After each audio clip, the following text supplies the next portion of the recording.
From Aethr Chronicle, Tmpl of Oraura, a holder anchors the living stream. The winds shifted as the holder arrived. The air around the sanctuary thickened, carrying the faint scent of rain, though the skies above remained clear. The golden garden, usually tranquil in its subtle hum, seemed to vibrate at a higher pitch, responding to the presence of something vast. He walked with a quiet purpose, his steps deliberate but unhurried.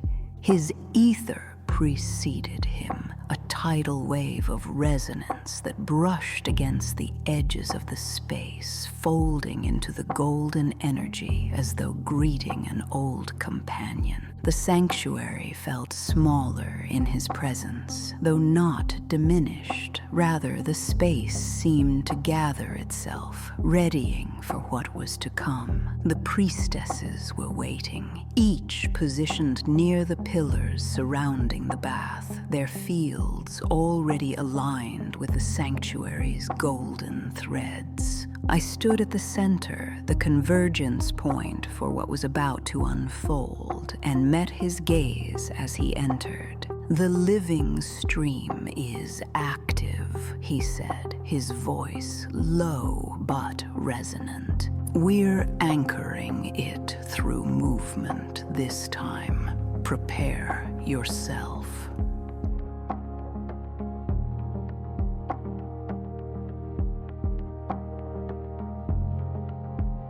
Living stream.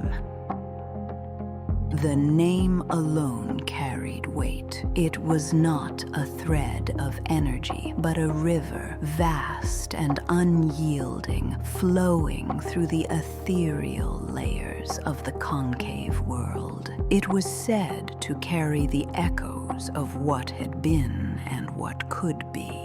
A dynamic force that required precision and presence to anchor. The holder stood before the bath, removing the cloak he wore and folding it neatly onto the stone bench nearby. His movements were unhurried, reverent, as though the act of disrobing was itself a ritual. The golden threads in the water stirred faintly, sensing his intent. When he stepped into the bath, the sanctuary shifted. The threads brightened, their glow spilling outward in ripples that extended to the edges of the space. The priestesses responded instinctively, their hands lifting in synchronized motion, weaving patterns into the air that mirrored the current of the stream above. The living stream's presence was palpable. It descended through the open roof, a cascade of light that wasn't merely golden, but laced with iridescence, colors shifting so quickly they felt like emotions more than hues. The energy poured into the sanctuary, gathering in the bath where the holder stood, his arms outstretched to receive it. I stepped forward, the soles of my feet warm against the stone, and entered the bath with him. The water pulsed around us, alive with the rhythm of the stream, its currents shifting as though testing the resonance of our fields. "The stream moves in spirals," the holder said, his voice steady despite the power flowing through him. "We anchor it with motion. Follow me." He began to move, his steps slow and deliberate, the water swirling faintly around his legs. His hands traced arcs in the air, the gestures fluid yet precise, as though he were sculpting the energy itself. I mirrored his movements, feeling the weight of the stream as it flowed through the space. The other priestesses joined us without stepping into the bath. Their hands wove patterns in the air, their fields resonating with ours, amplifying the flow of the stream as it poured poured into the sanctuary. The currents began to intensify. I could feel them pushing against the edges of my ether, testing its boundaries, seeking an anchor point. The holder's field expanded in response, his movements growing larger, more intricate. "This is the spiral of release," he said, his voice carrying through the space. "It must flow downward into the earth." The energy shifted as the spiral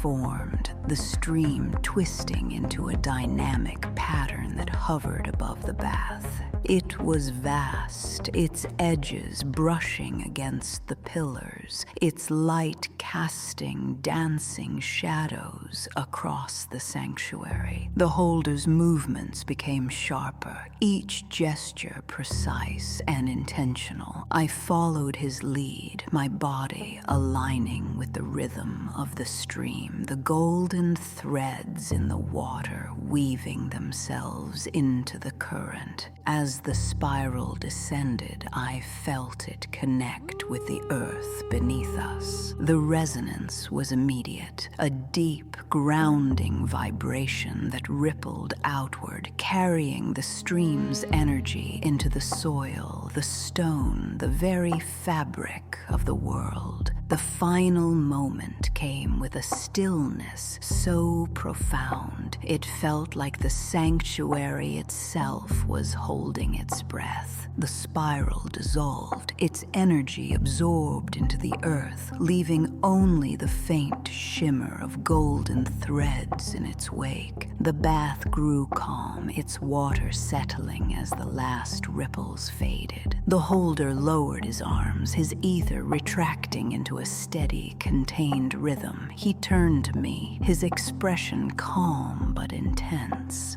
"It's done," he said simply. I nodded, the weight of what we had anchored settling into my chest. The stream was no longer a distant force. It was here, woven into the world, its presence subtle but unyielding. Later, as the priestesses dispersed and the sanctuary returned to its quiet hum, I walked the edges of the garden. The flowers seemed brighter, their colors richer, as though they too had absorbed the energy of the living stream. The holder stood near the gate, his gaze fixed on the horizon. "What happens now?" I asked, stepping beside him. "Now," he said, "it flows into them, into us, into what's to come." He didn't wait for a response, turning and stepping through the gate, his presence lingering even after the white surface closed behind him.